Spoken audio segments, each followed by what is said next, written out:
Por isso, ó Deus, prepara as nossas vidas, os nossos corações, Pai, para poder receber, meu Pai, a semente da Tua palavra, atraído, ó Deus, por este ser, a qual o Senhor nesta manhã trouxe aqui, que é o Teu pastor, Pai. Em nome de Jesus, traga ele, Pai, segundo a Tua vontade, dê a ele, Pai, as Tuas palavras, segundo o entendimento o qual o Senhor já tem preparado no Teu coração. Prepara, Senhor, esta mesa para conosco nesta manhã, para nós alimentarmos, Pai. Em nome de Jesus nós te pedimos e te agradecemos. Amém. Amém. E graças a Deus. Glória a Deus. Salve, irmãos, com a paz do Senhor, né, irmãos? Prazer com vocês por esta manhã. Eu estava ali sentado e tentando lembrar quanto tempo eu conheci o pastor Silas. Aí eu falei assim, deve ter uns 25 a 28 anos por aí. Você falou 25. Não deu certo. 2001. Pois é, muito tempo, né? Que benção. É um prazer estar aqui com o pastor, com os irmãos, é a primeira vez, amém, queridos? Amém. E dizer que o Senhor Jesus continua operando em nossas vidas, como quando a gente se conheceu. A gente continua o mesmo. Só que para agora o Senhor a gente vai melhorando, né? A gente não pode ser o mesmo, o crente antigo, o velho crente. Assim? Podemos ser o crente velho, mas não o velho crente.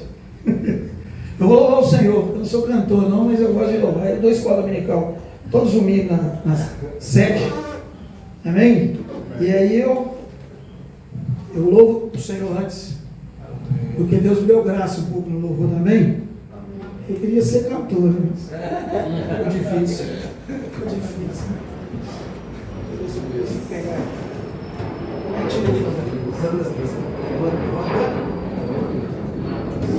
Ah, sim, a pega de água. Aleluia.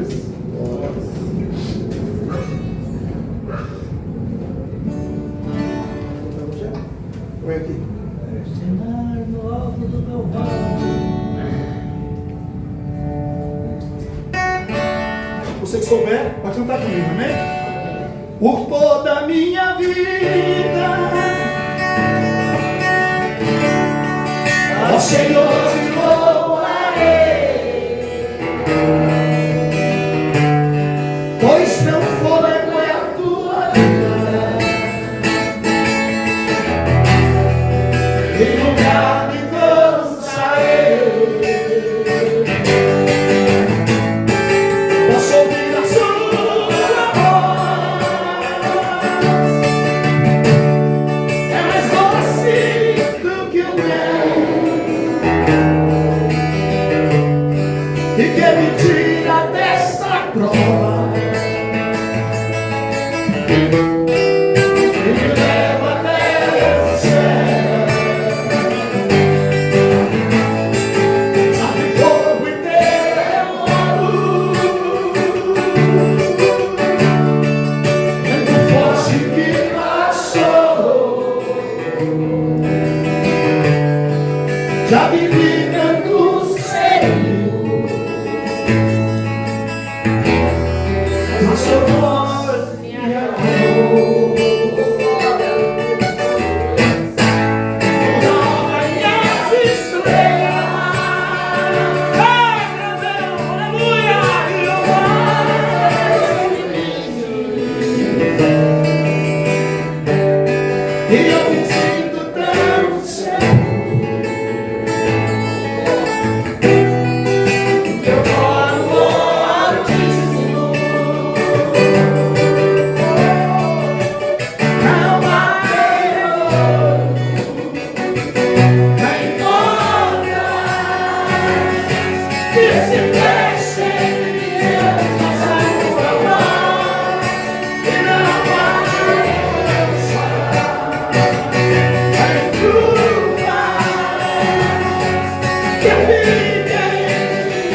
Deus abençoe.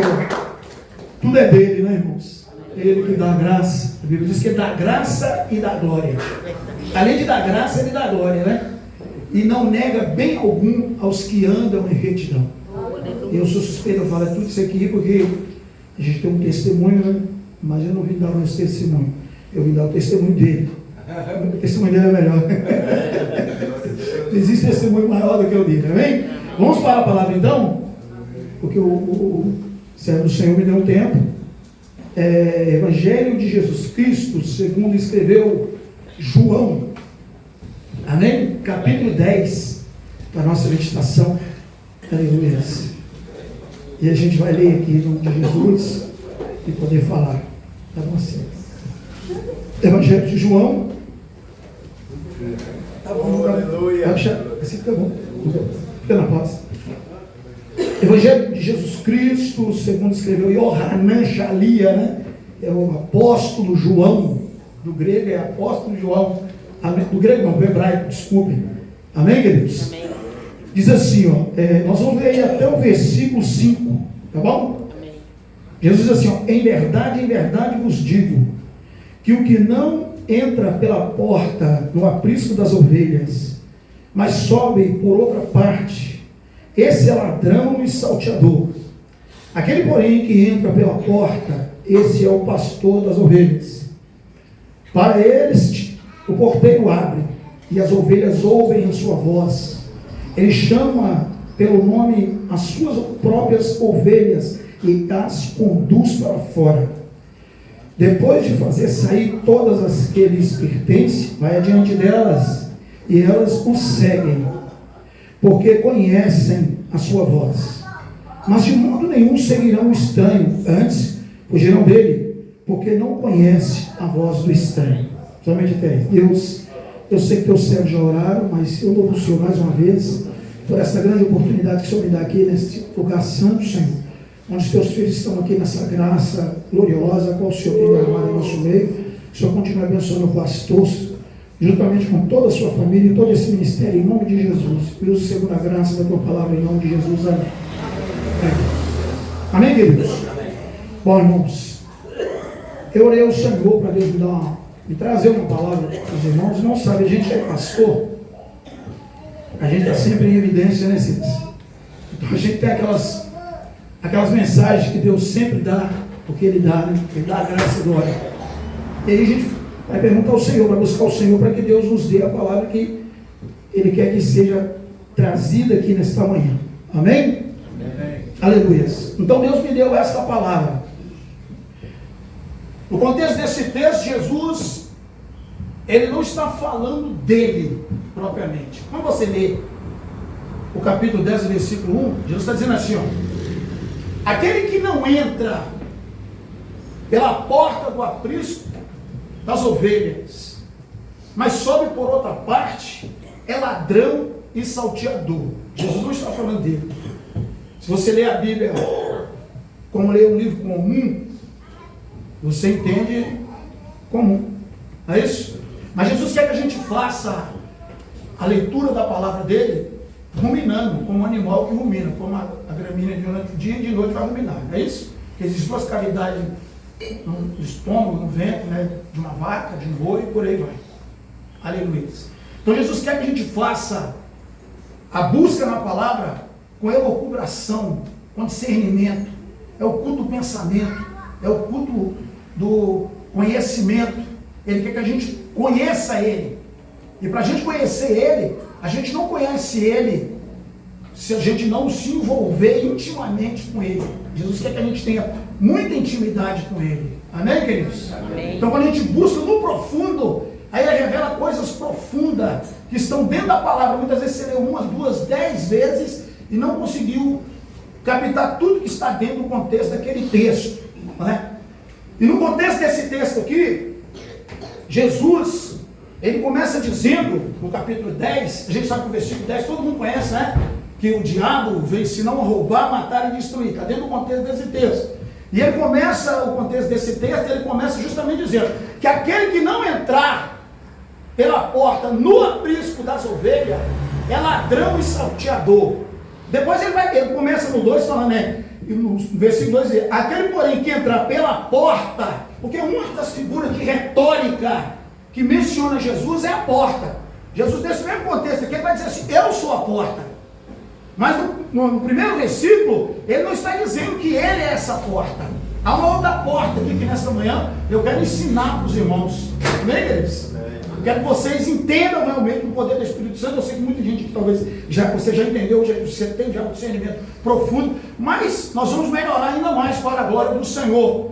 Porque a Bíblia, irmãos, é o livro sagrado, é o livro dos livros, é o livro que traz a nós outros a graça de nos aproximar a Deus. Neste livro a gente encontra todas as nuances para a nossa vida. Nesse livro a gente vê como Deus nos leva no céu, nos traz à terra, implanta em nós, né, o confrontamento e mostra a nós outros como é que ela quer que nós sejamos para a glória dele. Aleluia. Jesus, ele não age na terra se não houver intercessão. Os irmãos creem assim? Jesus não age na terra se não houver intercessão. Ele precisa de um intercessor. Ele precisa de alguém intercedendo. E é sobre isso que Jesus está falando aqui. Jesus está falando, no primeiro versículo, está dizendo que aquele que não entrar no aprisco das ovelhas pela porta, esse é ladrão e salteador. Aquele que faz dessa forma é ladrão e salteador.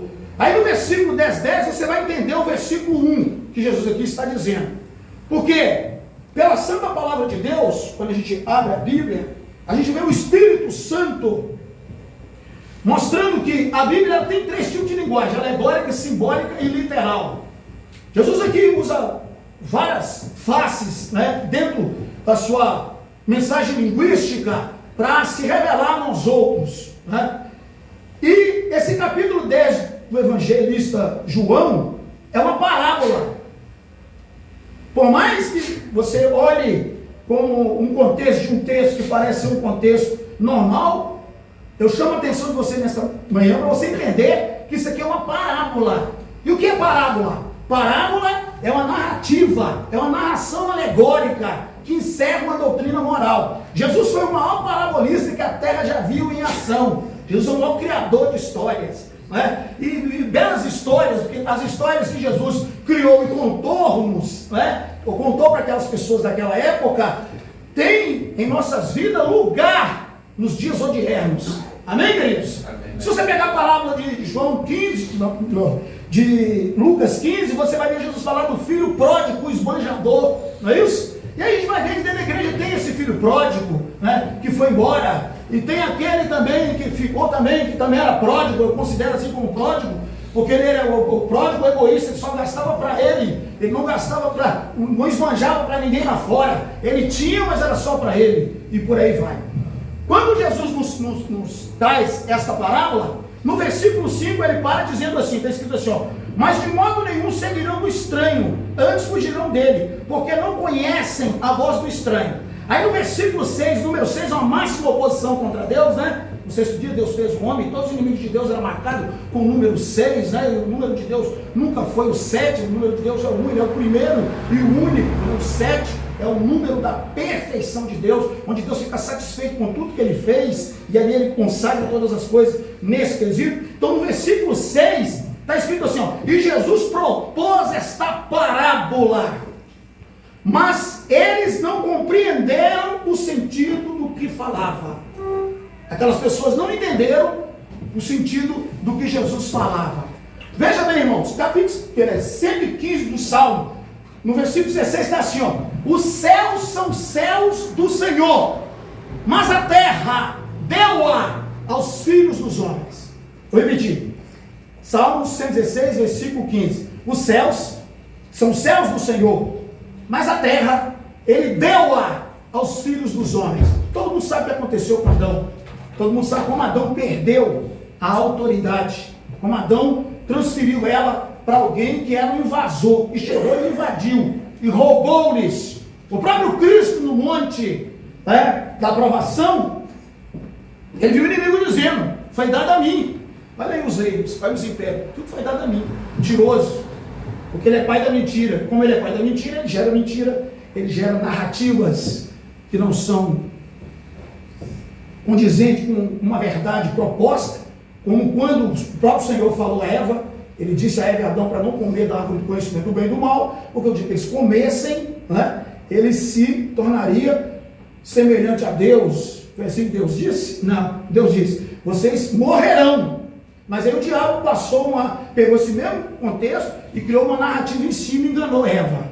Então, o diabo ele faz isso, ele cria narrativa. Muitas vezes, a Bíblia nos diz assim a nós outros, que o Senhor, ele quer que a gente compre ouro provado no fogo. Todo mundo veio aqui comprar ouro hoje, não veio? Comprar ouro é comprar a palavra, né? Aconselho que de mim ele fala a palavra de sé, que compre ouro no fogo, para que possa te enriquecer, não é? Então, quando Jesus ele nos menciona nesse sentido, ele está dizendo para nós outros que nós temos que estar realmente buscando a verdadeira mensagem, que não tem nenhuma escória, que é a palavra dele, ela é ouro. Amém, queridos? Amém. E quando você recebe ela com ouro, você se enriquece para a glória dele. E quando a Bíblia diz no Salmo 115, versículo 16, que os céus são o céu do Senhor e o firmamento a terra ele deu aos filhos dos homens, aí o mundo se tornou vulnerável. E Deus ficou com sua autoridade limitada. É como se Deus não perdeu a autoridade, mas é como se Deus tivesse perdido a autoridade na terra. Quem está entendendo, diga amém. Amém. Veja bem, vou explicar de novo para você poder entender. Aquele que não entra pela porta do aprisco das ovelhas, mas sobe por outra parte, é ladrão e salteador. Aleluias. Então, quando Deus diz que ele deu a terra aos filhos dos homens, houve um invasor que entrou aqui para tomar. E ele tomou. Aleluias. Glória a Deus. Então, a Bíblia fala para nós outros que nós, hoje, já temos a graça de Deus, já nos associamos dessa bênção que Jesus conquistou a nós. Hoje nós compreendemos que nós não podemos dar lugar para o inimigo agir nas nossas vidas.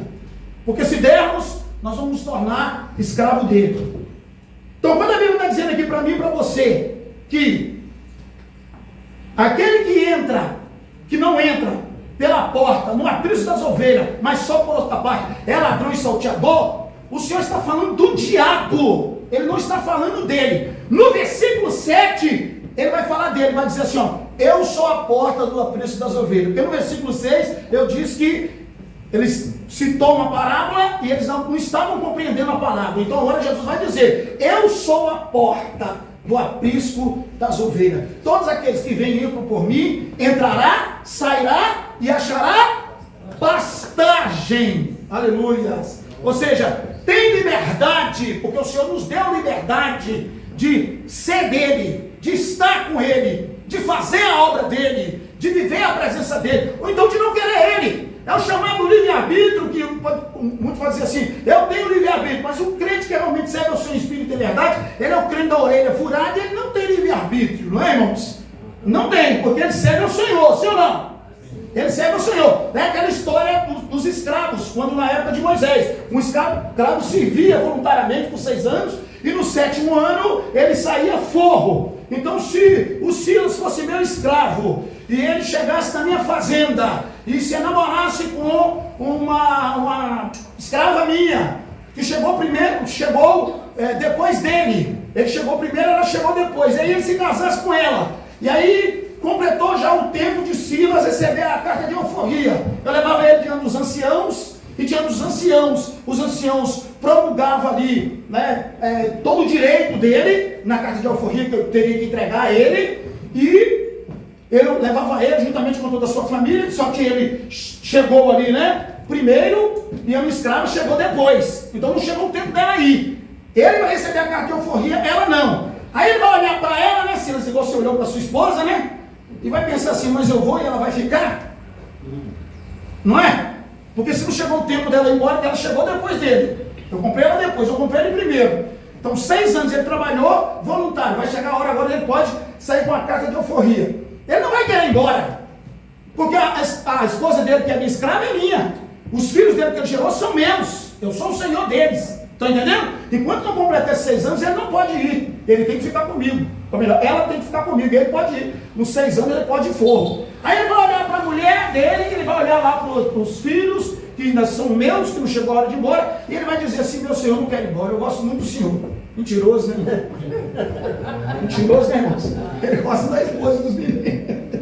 E ele vai dizer assim, eu não quero ir, né? Eu quero ficar. Então ali o ancião pegava uma sovela de animal, furava a orelha dele e botava uma sovela na sua orelha. E ele seria escravo voluntário, que é o que nós somos hoje. Nós somos escravo voluntário, a qual o Senhor a nós outros deu essa graça.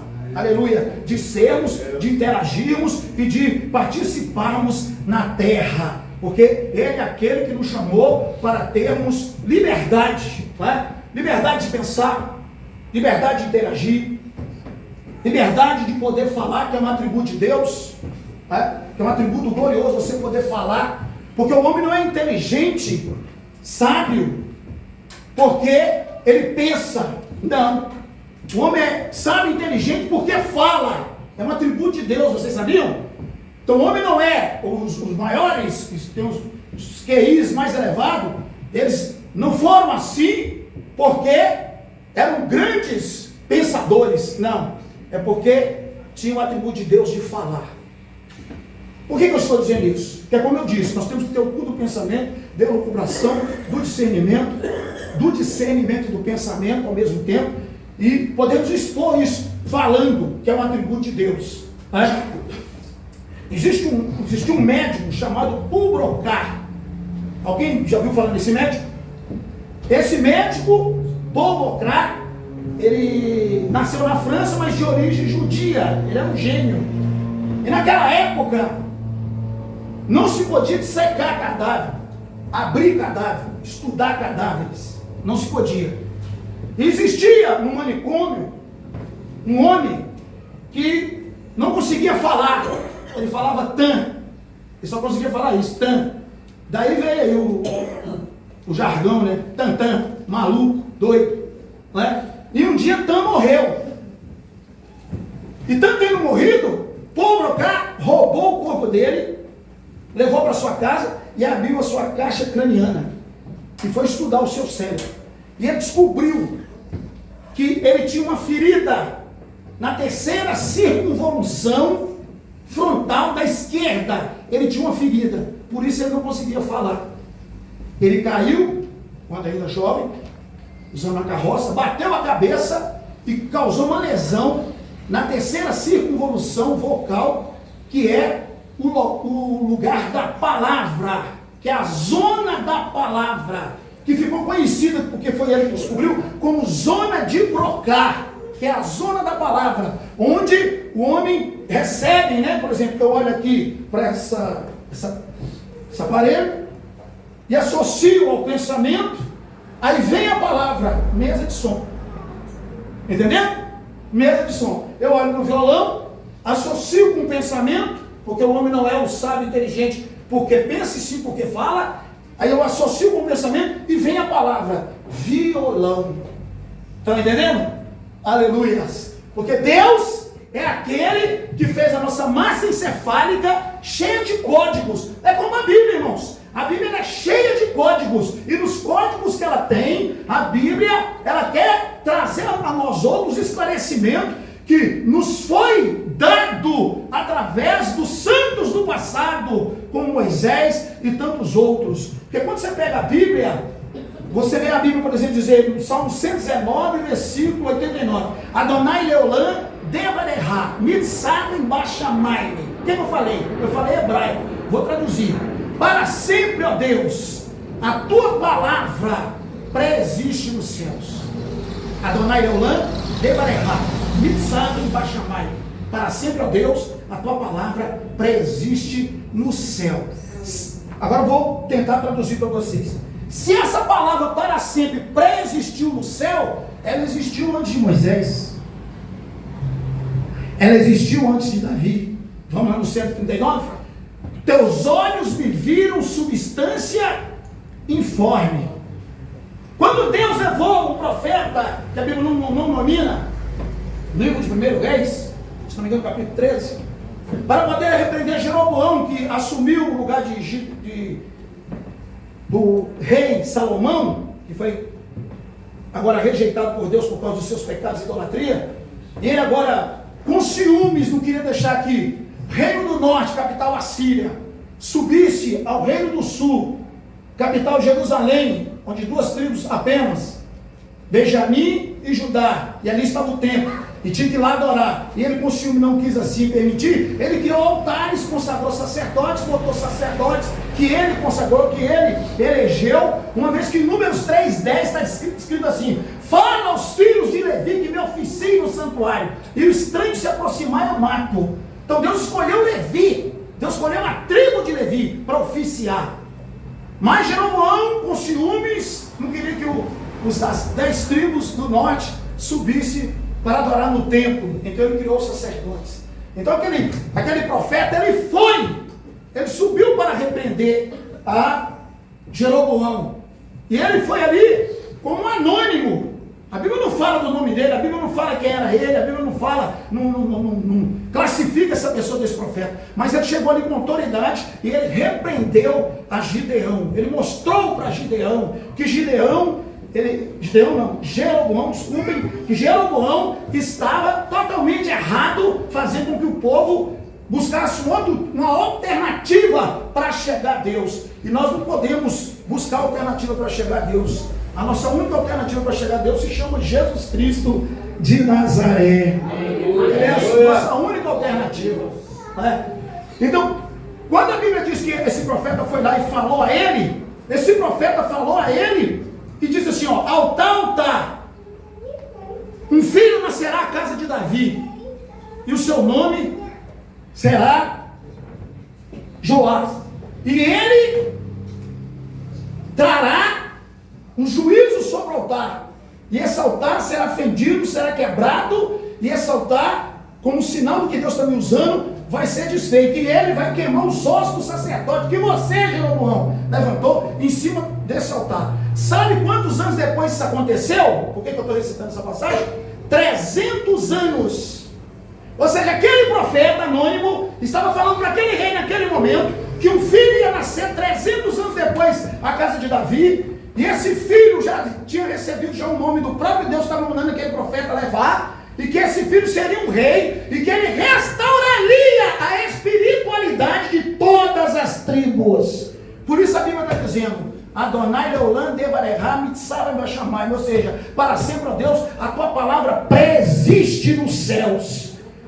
Então, ela estava no céu antes de Moisés, escrita no período de 16 séculos, por mais de 40 escritores, onde um autor, a gente sabe que um escritor, ele consegue no máximo viver um século, sim ou não? Um século. Mas toda vez que você abre a Bíblia, você vai assim, ó, assim diz o autor dessa Bíblia, assim diz o Senhor, porque o Senhor está vivo, o Senhor está aqui nesta manhã, o Senhor é o grande Rei da glória, o Senhor é o Deus Todo-Poderoso, que vindicou a autoridade que ficou limitada quando o diabo veio e roubou de Adão. Então Jesus chega na terra e ele aqui está metendo o pé na porta e está dizendo para o diabo e mandando mensagem para todos os liderados pelo diabo: eu agora sou a porta do aprisco das ovelhas. Todos quantos vieram antes de mim são ladrões e salteadores, mas eu sou o bom pastor que vou dar vida pelas ovelhas. E acrescenta, o diabo me ensinou a matar, a roubar e a destruir, mas eu vim para que tenhas vida e tenha em abundância.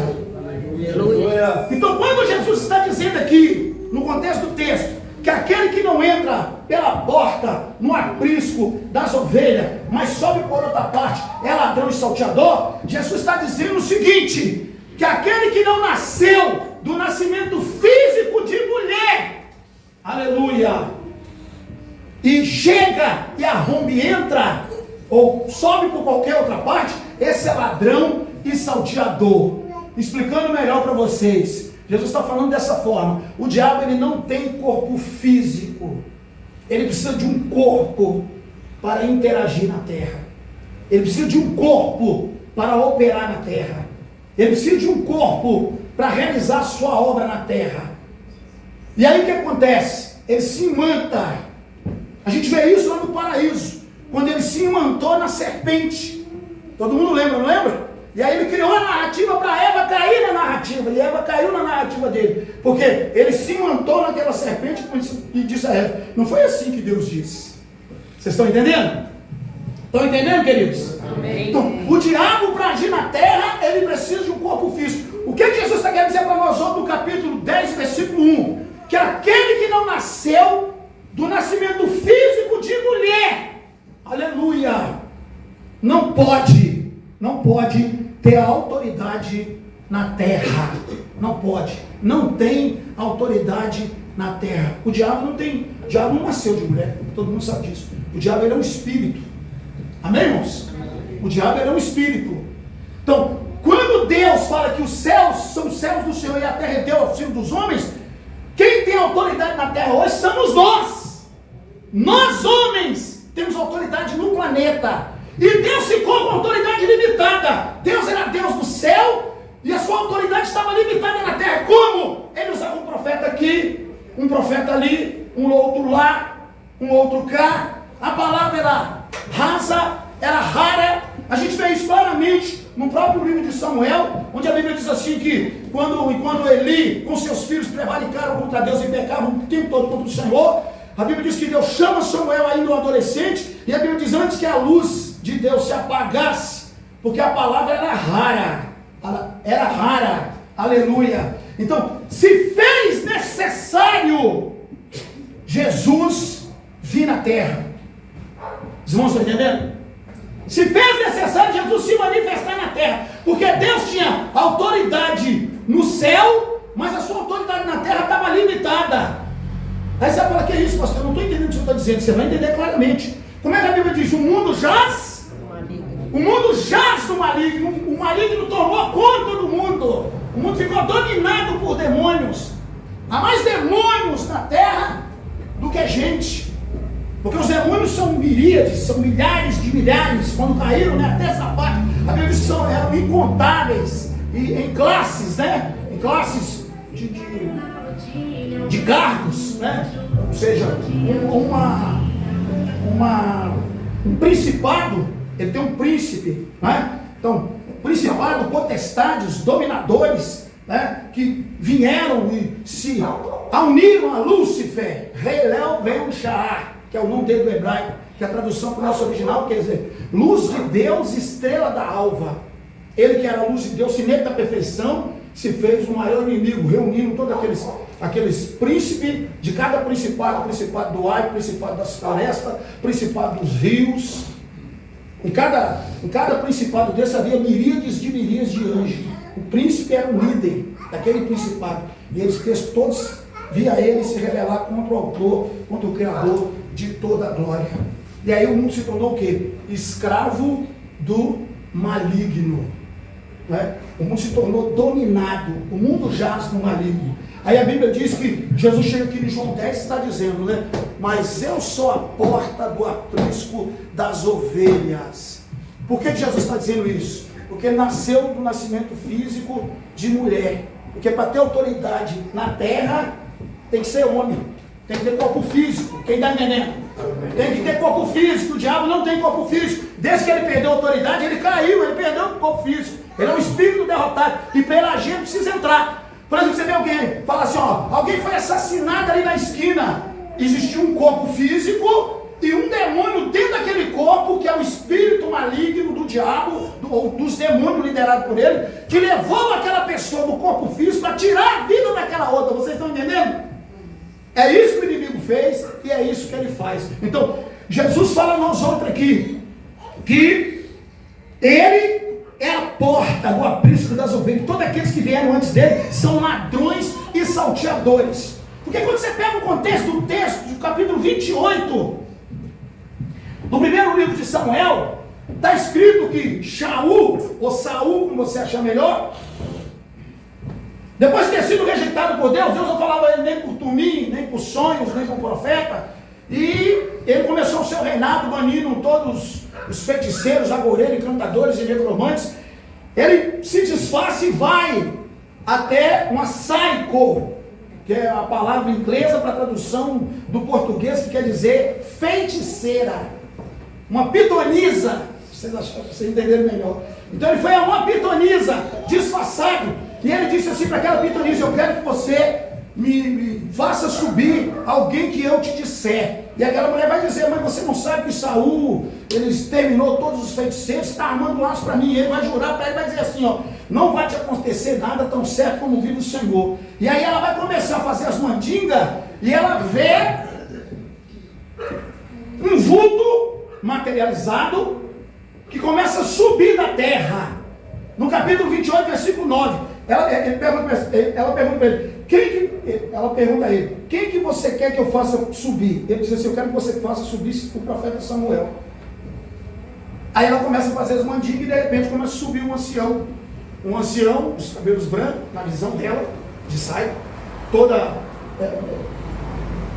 imantado aquele espírito, que era um espírito.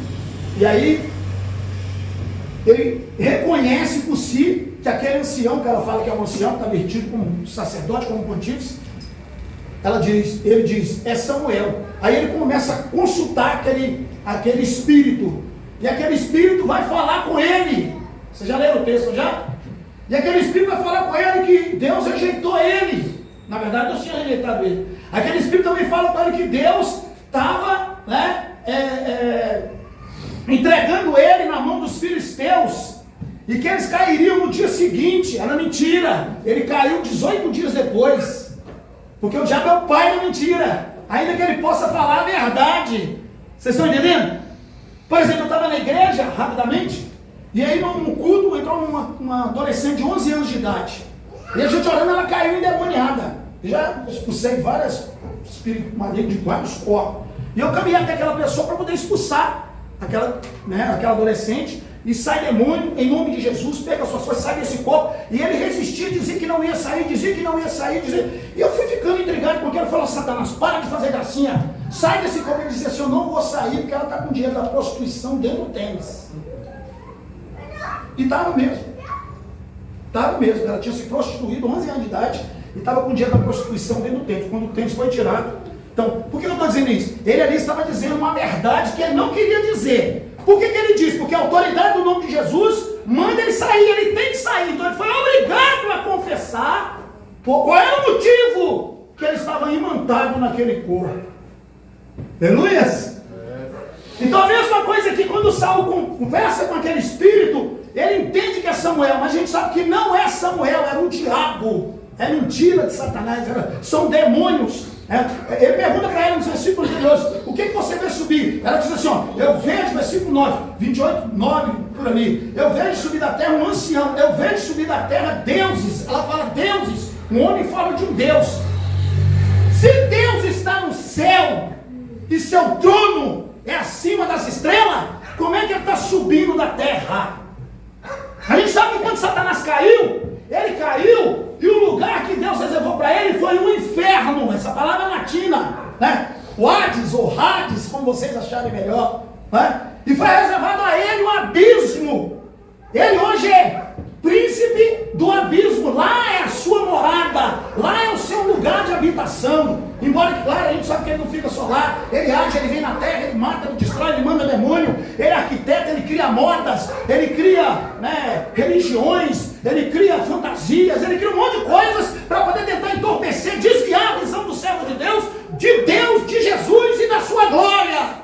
Vocês estão entendendo, queridos? Então, quando aquela mulher fala, eu vejo subir da terra, cai no versículo 1 de João 10. Aquele que não entra pela a porta, no aprisco das ovelhas, mas sobe por outra parte ou por qualquer outra parte, esse é ladrão e salteador. É isso que Jesus está dizendo aí, ó. É isso que Jesus está dizendo, que o diabo, ele precisa imantar, então ele não desce do céu, ele sobe do inferno para poder tentar habitar em um corpo e revelar o seu poder e a sua autoridade na terra. Entendemos? Entenderam, queridos? Então Deus, ele nos deu um corpo que é morada de espírito. Tanto pode ser o espírito do diabo, como pode ser o espírito de Deus. Foi por isso que Jesus disse: eu vou ao Pai, vou rogar ao Pai, para que ele envie o Consolador. Ele não disse: eu vou orar, ele disse: eu vou rogar. Ele prostou e clamou: Pai. E o Pai estava dizendo: mas você vai, eu vou dar meu espírito ex-prostituto, para ex-ladrão, para ex... E Jesus rogando, dizendo, Pai, eu quero, porque está escrito em Joel 2, que no final dos tempos, o Senhor derramaria sobre o seu Espírito sobre toda a carne. Aleluias. O Tiago já sabia disso, irmãos, ele é muito inteligente, ele já sabia disso. 28:3 de Ezequiel diz que ele é mais sábio do que o profeta Samuel, ele é mais sábio, melhor, do que o profeta Daniel. Ele seria mais sábio que o profeta Daniel, que segredo algum poderia se esconder dele, claro, segredo humano, porque de Deus, se o Senhor quiser esconder, ele esconde. Tanto que Jesus esconde no Evangelho de João, ele está em uma reunião com os discípulos, e quem é que está vindo? Satanás, com os liderados dele. E Jesus fala como? Levantemos e vamos, porque aí veio o príncipe desse mundo, e eu não tenho nada com ele. Quando o diabo chegou no lugar, Jesus fez como diz o carioca, deu uma volta nele, né? Porque ele falou, mas ele não estava aqui? Eles não estavam aqui, cadê eles? Jesus passou, né? Jesus fez o diabo passar batido, porque ele é Deus que tem poder de manifestar essa graça. Por isso que ele mete o pé na porta para dizer, eu sou a porta do aprisco das ovelhas. O diabo que vem matar, roubar, destruir, ele é o ladrão que chega e invade, chega e entra sem ser permitido, chega e entra para poder destruir, para poder trazer um domínio de governo do Deus maldito, amaldiçoado e condenado que ele é. E infeliz são aqueles que recebem e que aceitam, porque Saul foi lá na feitiçaria buscar a direção desses demônios, e quando chegou lá, esse demônio não enganou ele, falou a verdade, falou, ele ia ser entregue realmente na mão dos filisteus, não no dia seguinte, foi entregue 18 dias depois, porque ele sabe, ele conhece a palavra, tá? Ele conhece os segredos dos homens, o de Deus ele conhece, porque se Deus quiser, ele se oculta, né? Tanto que tem Deus tem um nome hebraico, diz assim, ó, Yahvé Mistate, sabe o que significa? O Deus que se oculta, o Deus que se embuça, o Deus que se esconde. Yahvé Mistate, o Deus que se oculta, o Deus que se embuça, o Deus que se esconde. O pastor Silas sabe, o próprio Isaías falou, né, Silas? Deus, por que o Senhor se esconde? Por que você se esconde? Por que será que Deus se esconde? Porque está escrito em Jeremias 29, mas buscar-me-eis e me achareis, quando me buscardes de todo o vosso coração. Aleluia. Deus quer ser procurado por nós, Deus quer ser buscado por nós, Deus quer ser achado por nós. E você não acha Deus de uma forma qualquer, de uma maneira comum. É necessário uma oblação. Que é uma oblação? É um sacrifício, onde você se apresenta, onde você se desgasta, ou deixa de gastar o seu corpo, através de jejum, através de separação, através de santificação, através de dias e dias de oração, e de clamor a Ele, dizendo, Deus, eu preciso que o Senhor me responda. Aleluia. É o que Deus faz. O que se busca, o mistate, o que se oculta, o que se esconde, aí ele se revela. Mas buscar-me-eis e me achareis, quando me buscardes de todo o vosso coração, e eu serei achado vosso. Eu serei achado vosso. Está vendo? Deus não opera na terra se não houver intercessores. É necessário haver intercessão, porque Deus quer ser achado. Adão tornou difícil a nossa aproximação deles, meus irmãos. Adão tornou quase que impossível, porque quantas vezes eu já fiz 70 dias de jejum e oração, saindo do bairro Goiânia, 3h20 da manhã, vindo aqui para esse 1º de maio, justamente nessa época aí, ó, que eu conheci esse homem, porque ele deu um chamado na minha vida, e ele virou a mim, eu trabalhando no lugar onde eu entrei lavando banheiro, pegando um bico, porque namorava minha esposa, estava desempregado.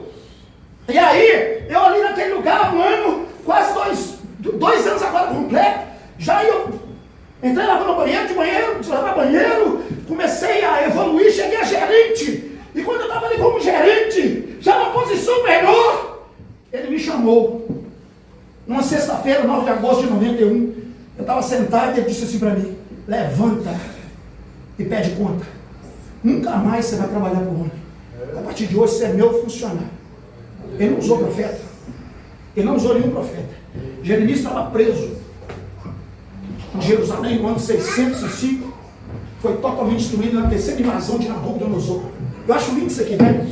Eu vou até aqui fazer a representação. Ele estava preso, manietado nos pés, manietado na mão, no pátio da guarda. Aí está escrito assim no contexto. E veio a Jeremias a palavra do Senhor. E disse assim: clama-me e responder-te-ei. Eu sou o Deus que faz isso. Eu sou o Deus que opera dessa forma. Clama-me e responder-te-ei. Onde que estava Jeremias?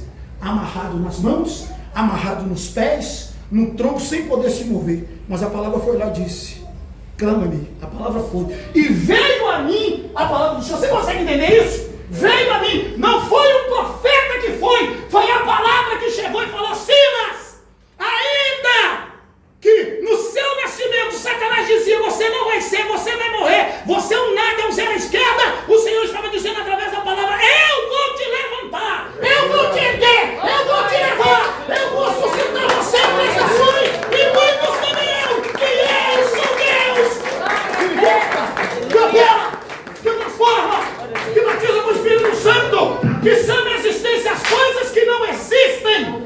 E ele falou comigo: levanta e pede conta. Eu arrepiei até os cabelos do dedão do pé. Já viu? Todo mundo tem cabelo do dedão do pé, né? Até os cabelos do dedão do pé levanta. Nunca mais você vai trabalhar para o homem. Irmãos, que loucura, irmãos. Eu já vi isso várias vezes. Eu agora já com o ministério edificado. Um dia o diabo me jogou uma série e falou: você é um mentiroso. Você fica dando testemunho dizendo que o Senhor te chamou. O Senhor te chamou, não, seu testemunho é mentiroso. Porque ele é cheio de narrativa. E se você estiver fragilizado, você começa a entender que parece que você está errado e ele está certo. E eu comecei, Silas, eu estava orando em cima do púlpito, eu tenho maneira de orar andando dentro da igreja. Eu oro em cima do púlpito, para lá e para cá andando. Se um dia se você falar na igreja, você vai ver isso. E eu estava orando e o diabo começou a falar comigo. Eu falei: Jesus, será que eu fiz isso? Aí a voz bradou de novo e disse para mim: olha onde eu te coloquei.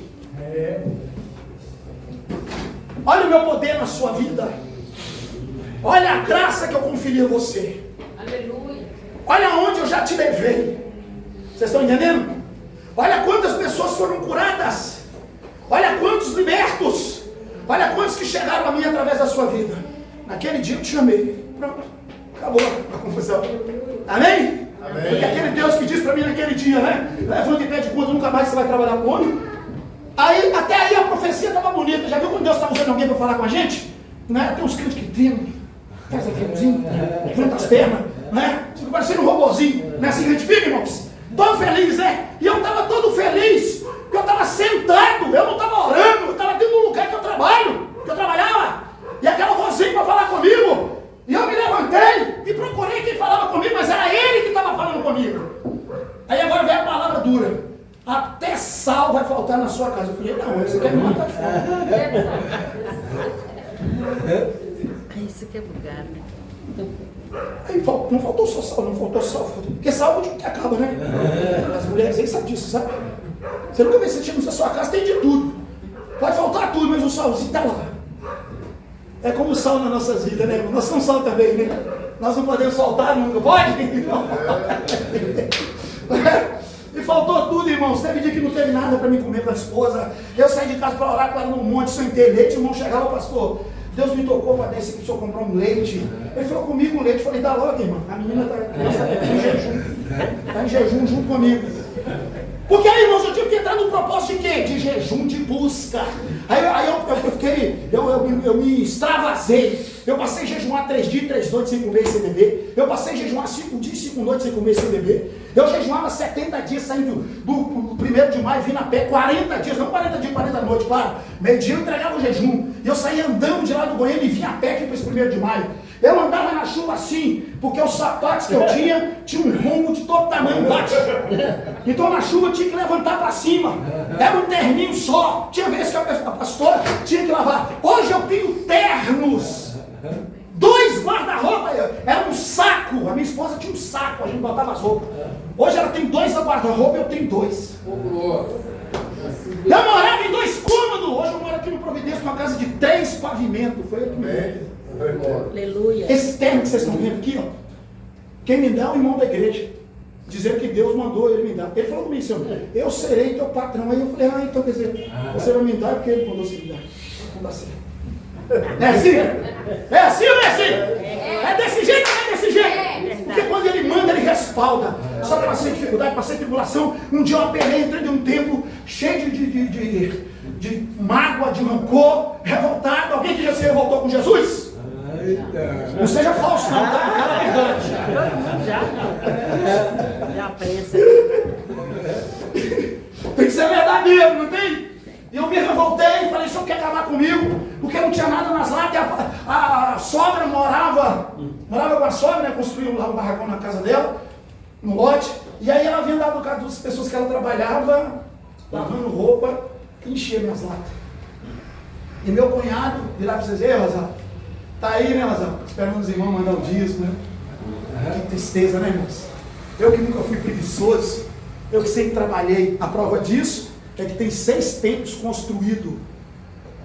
Entrava dentro de buraco, levantava, fazia, aprendi a amassar, aprendi a pintar, aprendi a fazer textura, aprendi a rebocar, tudo na obra do Senhor. Sempre fui guerreiro e lutador, não só fisicamente, como espiritualmente. Não estou me exaltando, se tiver, estou lá atrás da cruz de Cristo.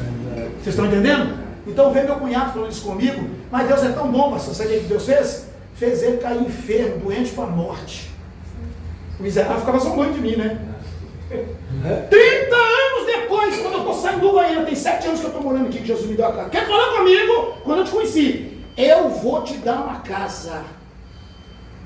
Quase 30 anos depois, ele me deu aqui na rua, Engenheiro Navarro, 262, no bairro onde a igreja foi fundada. O nome da igreja é Deus da Providência. Ele me deu a casa no bairro Providência. Ele é Deus. Ele é Deus. Eu nunca tomei R$1 de ninguém. Nunca botei a mão na cabeça de ninguém. Foi Deus que está mandando você dar seu carro. Nunca.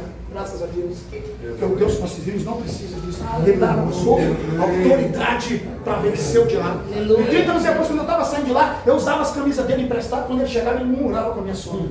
Depois que Deus me prosperou, arrumou os financiadores do ministério do pastor, aí ele falou, pastor, eu preciso de um terno. Eu falei, pode escolher. Você tem tecnologia, pode escolher. É só você abrir o guarda-roupa e levar. Tá entendendo? Todo ano esse irmão me desse terno aqui, ó. Aí teve um ano que ele desempregou com a esposa, aí chegou, pastor, eu estou precisando do seu cartão. Eu falei, já sei o que você vai fazer. Eu não vou te emprestar. Não, pastor, o senhor tem que me emprestar. Eu preciso comprar seu terno. Você vai comprar terno? Eu já tenho terno, mas o que ele falou? Mas o senhor não me emprestar e eu não comprar o terno, a porta do emprego não abre. Me dá o cartão, porque a porta eu abri, não foi mesmo? E não foi mesmo? Se Deus manda, irmãos, Ele sabe o que Ele está falando. Amém? Eu estava na igreja outro dia, irmão, chegou para mim, pastor, eu vi alguém te dando 50 mil reais. Eu falei, amém. Mas amém entrou aqui, saiu lá para ele. 50? Quem é que vai me dar 50 mil reais? Fala a verdade, irmãos. Qualquer de vocês que acreditaria na dor assim, você vai ficar igual o INSS, cadê? Vou aposentar, vai ser quanto? É a coisa mais difícil que tem. Você está entendendo? Mas, irmãos, essa aqui me deu 50 mil, ó. tá vendo? Pronto. Aqui, ó, deixa eu falar aqui, ó. Deixa eu contar, acabar de contar mesmo. Aí o irmão me liga agora no dia do meu aniversário, dia 15, pastor Rosaldo. Passa o número da conta aí que eu quero mandar uma oferta aí. Eu falei, normal. Passei o número da conta. 50 mil reais. Quantos mil? Eu estou aqui diante do Santo Espírito de Deus. 50 mil reais. Esse é o Deus que dá. Esse é o Deus que opera. Mas as nossas vidas, irmão, está sempre ali com o joelho no chão. Eu estou aqui agora, né? Estou com 21 dias de oração e jejum. Hoje é o 9º dia. Eu saí da igreja hoje às 2 horas da manhã. 6h40 eu estava acordado assim. Mas quem não dorme, né? Porque vem aquela ânsia, né? Eu tenho que levar a palavra para os irmãos. Eu tenho que falar do amor de Deus para aqueles irmãos que ali estão. Eu tenho que contar o que esse Deus faz, o que Ele opera e as coisas que Ele manifesta. Então na alma da gente há uma grande responsabilidade. Porque a alma de vocês são muito preciosas para o Senhor Jesus. Foi pelo sangue da cruz que nós estamos aqui nesta manhã. Pelo sangue da cruz. E para encerrar, que eu vou parar. Né? Eu nem sei mais ali, Silvio. Eu tenho mais quantos minutos ali? 5? Oh meu Deus. Então vamos lá, responda se eu consigo aqui, se eu consigo fazer então. Vamos lá. Veja bem, irmãos. Então, quando a Bíblia fala, irmãos, que Jesus, Ele veio e nasceu do nascimento físico de mulher. Então veja bem, Deus estava com autoridade limitada no céu. No céu Deus era o Todo-Poderoso, mas na terra a sua autoridade era limitada. Então Jesus disse: Pai, não se turbe. É como se ele estivesse falando aos outros. O teu servo irá e pelejará. Jesus veio pelejar, não veio? Não veio? Aí Jesus vence o diabo, não vence? Não vence, irmãos? Jesus vence o diabo na cruz. Porque está escrito em Colossenses: e quando eu for levantado, serei glorificado. A cruz é no trono de glória.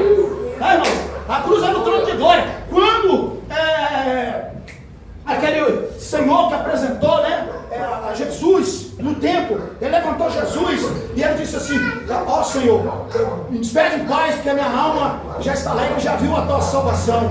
Porque a alma desse menino será transpassada por uma espada, né? Jesus foi morto na espada?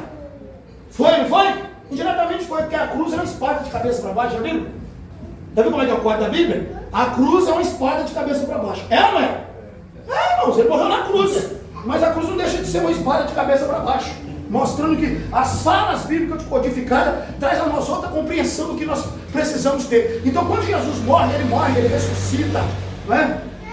E ele agora, depois de ressurreto, já ele aparece para os discípulos, 40 dias na terra, não é? E ele aparece para os discípulos, e antes de partir ele diz assim: é-me dado todo o poder, Mateus 28, 18, 19, nos céus, porque eu sou Deus, e na terra, porque eu nasci do nascimento físico de mulher, tá vendo? É-me dado todo o poder no céu, porque eu sou Deus. No céu ele tinha todo esse poder, e na terra. Mas a palavra do grego não é poder, não é dínamo, é exousia. Como é a palavra? Exousia. Exousia não é poder, exousia é autoridade. Só tem autoridade quem pode receber autoridade de quem tem o poder de delegar a autoridade. E quem delegou essa autoridade foi o Pai. Aleluias. Depois que ele vence, ele diz: é-me dado toda a autoridade nos céus e na terra. Nos céus, porque eu sou Deus, e na terra, porque eu nasci do nascimento físico de mulher. Certa vez Jesus estava pregando a palavra, e os fariseus, saduceus, os zelotes, né, os herodianos, se aproximaram dele, porque os zelotes queriam colocar ele como rei, né? Os outros tinham as suas discrepâncias, e esses grupos chegam até ele e disseram assim: vem cá, quem te deu essa autoridade para fazer o que você está fazendo? Quem foi que te deu? O Senhor falou assim: eu vou fazer uma pergunta para vocês, se vocês me responderem, eu vou responder para vocês. O batismo de João é de quem? É do céu ou é dos homens? Eles reuniram a cúpula e chegaram na conclusão: se dissermos que é do céu, ele vai dizer: por que vocês não acreditam? Se falarmos que é dos homens, o povo pedra na gente. Sabemos, vamos dizer que nós não sabemos de onde que veio o batismo de João. Senhor Jesus, nós não sabemos, eu também eu não vou dizer para vocês quem me deu essa autoridade. Está vendo, irmão? A autoridade é exousia, que é uma palavra grega. Deus está dizendo: é-me dado toda a autoridade nos céus e na terra. Então Jesus tem autoridade, ele recebeu essa autoridade do Pai para agir, para operar. Certa feita agora te entrega a palavra. Jesus estava em casa, no seu quartel-general Cafarnaum, estava lá Jesus, e de repente se uniu a ele aquela multidão, e foi entrando gente, de repente aparece capítulo 2 do Evangelho de Jesus Cristo, segundo escreveu Mateus, aparece 4 homens com a cama, e leva aquela cama até a casa de Jesus. Quando chegam na porta não tem como entrar, na janela não tem como entrar, vai na porta da cozinha não tem como entrar, e aí eles imaginaram como que deveria ser para poder introduzir aquele paralítico, porque o desígnio daqueles homens, que eram 4, que falam, 4 é o número da terra, os 4 ventos, e por aí vai, os 4 anjos ataques no Oriente, e aí a Bíblia diz que eles pegam, amarram aquela cama, os 4 homens, sobem no telhado, né, um terraço, né, que era feito de palha, de palmeira, com argila, uma construção bem arcaica, obsoleta, né, irmãos? Não havia ferro 5, 16, não sei, 3 oitavos, não tinha esses ferros lá, né? Uma construção bem simples. Agora imagine Jesus pregando aqui, cai um pó na cabeça dele, ele está pregando e está vendo o que aqueles homens estão fazendo lá. Eu fico imaginando, Silas, o trabalho dos anjos, que aquilo ali ia desabar tudo ali em cima, ali, sim ou não? Eu fico imaginando o trabalho dos anjos segurando aquele negócio, porque o mestre ia fazer algo muito glorioso depois. O que o mestre ia fazer? A Bíblia diz que quando aqueles homens descem o paralítico para a presença de Jesus, todo mundo esperava ele dizer: dizer, levanta, toma o teu leito e vai para a tua casa. Mas a Bíblia diz que Jesus contraria a ordem do culto e diz assim: filho, teus pecados estão perdoados. Os fariseus começam a falar entre si: que blasfêmia é essa? A gente conhece a liturgia, a gente conhece as orações, a gente conhece as oferendas, a gente sabe o que aconteceu com os filhos de Arão quando morreram, porque ele entrava embriagado no santo lugar para oferecer uma essência que não era a essência que Deus estipulou, ao nicho, o galdo, o estoraque, o sal. E agora esse aí vem dizendo que ele pode falar, e falando ele consegue. A gente sabe o animal que era levado para cordeiro pascal, para o bode azazel do deserto, para tudo que era feito, a rolinha para o que era mais pobre, o tipo de sacrifício que era feito 9, que era feito as 3, e agora ele vem dizendo que está perdoando o pecado. Quem é esse que diz blasfêmia? E aí Jesus devolve falando assim: por que razoar em vossos corações acerca do que eu disse? Perdoassem os seus pecados. Qual que é mais fácil dizer? Perdoassem os seus pecados? Ou levanta, toma o teu leito e vai para a tua casa? Qual que era mais fácil dizer? Levanta e anda. Não é? Era mais fácil ou não é? Que dificuldade que Jesus tinha falado para ele? Aquele homem? Levanta e anda era o mais fácil. Porque perdoar pecado, quem ia tomar chicotada era ele. Perdoar pecado, quem ia sofrer uma coroa de espinho no lugar da coroa de glória, que daria uma festa de mais 40 graus com espinhos pontudos, era ele. Quem ia ser pregado na cruz, ter uma lança enfiada no peito, que deu a ele. Ali, né, irmãos, quando ele ali está para morrer, Jesus teve um derrame pleural. Vocês sabiam disso? Quando aquele soldado enfiou a lança de Jesus aqui, ó, que saiu água e sangue, é porque Jesus, segundo a ciência de um médico americano, Jesus teve um derrame pleural. Então acumulou-se água nos pulmões dele. Aí quando a lança entra, fura Jesus, sai água e sangue em comum. Duas coisas, por quê? Água e sangue são símbolos da redenção. E quando eu der a minha vida por amor de muitos, e quando eu der a minha vida por amor de muitos, eu serei glorificado. Amém? Então, quem ia sofrer para perdoar o pecado daquele homem era ele. Então ele estava dizendo assim: ó, qual é o mais fácil dizer? Levanta e anda, ou perdoados são os seus pecados? Eles não souberam responder. Aí Jesus vai voltar aqui agora no que eu estou pregando nessa manhã. Jesus precisa que nós sejamos os intercessores dos últimos dias. Deus não age na terra sem intercessão. Jesus hoje está sentado à destra do Pai como intercessor nosso. Ele é advogado, você sabe disso, né? Então Jesus deu autoridade para o Pai, através dele, agir nas nossas vidas. Está entendendo? Jesus clama a Deus por nós, e nós clamamos em nome de Jesus, e Deus responde. Entendeu? Então qual é o mais fácil dizer? Perdoar são seus pecados? Ou levanta, toma o teu leito. Jesus diz: para que saibais que o Filho do Homem tem autoridade de perdoar pecados, eu te digo, levanta, toma o teu leito e vai para a tua casa. Ó, levanta, toma o teu leito. Jesus está dizendo o quê? Eu não só sou um profeta, eu sou o altar e a oferta. Eu sou Deus. Eu posso perdoar pecados. Eu não preciso que o animal seja imolado para que o pecado seja perdoado. Embora que o próprio João já dizia para ele o quê? Eis o Filho de Deus, o Cordeiro de Deus, que tira o pecado do mundo. Eu espero que os irmãos tenham entendido a mensagem. Amém, queridos? Eu espero que tenham sido bênçãos. Que Deus abençoe vocês. Obrigado, Senhor.